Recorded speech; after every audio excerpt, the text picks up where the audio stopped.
Hello, I'm on my way to run to Home Goods and take something back, but I just had a thought.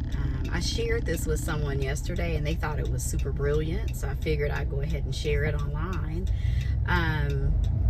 When the kids were little, I had a mentor friend who talked to me about having quiet time for the kids. Oh my goodness, there's someone driving the wrong direction on this road. Alrighty then. Anyway, she talked to me about having quiet time for the kids. Because that's how she would kind of regroup in the afternoon after dealing with little children for a long period of time. And so I started implementing that. And so basically we would do our homeschool in the morning and then have lunch. And then after lunch, we would have our quiet time. And quiet time meant that each of the children would be usually in their rooms, and they could take a nap. Especially I had the baby to take a nap because he was so young and needed it. But when they got older and no longer required nap time, I would ask them to go to their room or to a room in the house. They needed to be independent. They needed to be quiet, whatever they did. So they were able to play with Legos if they wanted, or draw, or whatever it was. It had to be quiet. And that gave me time to like go to my room, take care of any business I needed to take care of, or to take a nap. At that stage, I was taking a lot of naps still because I just had a baby. And so what I learned is it was such a refreshing time for everyone. They did not like it at first, but they quickly learned that that's what we do. But during that time, they explore different things. They learn passions that they didn't know they had. So like my daughter, I remember her learning how much she loved Imagination Station books, and she would just devour those books during that quiet time. I can remember them drawing during that quiet time, and they realized, wow, I've got a little bit of talent and I could possibly develop this.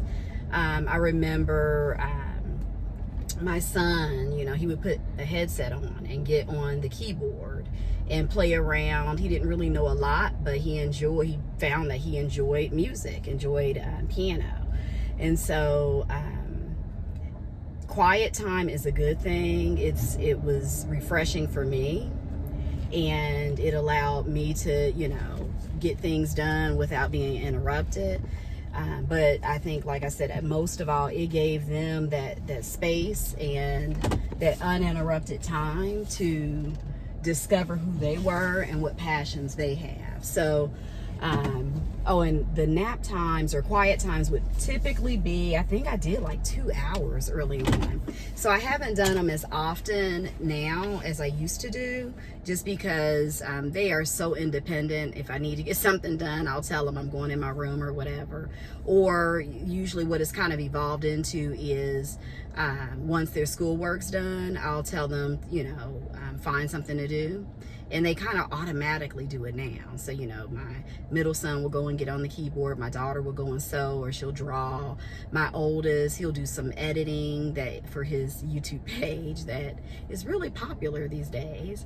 And then my baby, he'll either like build with building blocks, or he'll go tend to his garden or whatever else. So don't discount that quiet time. It is so valuable. And I even have learned things that I enjoy doing.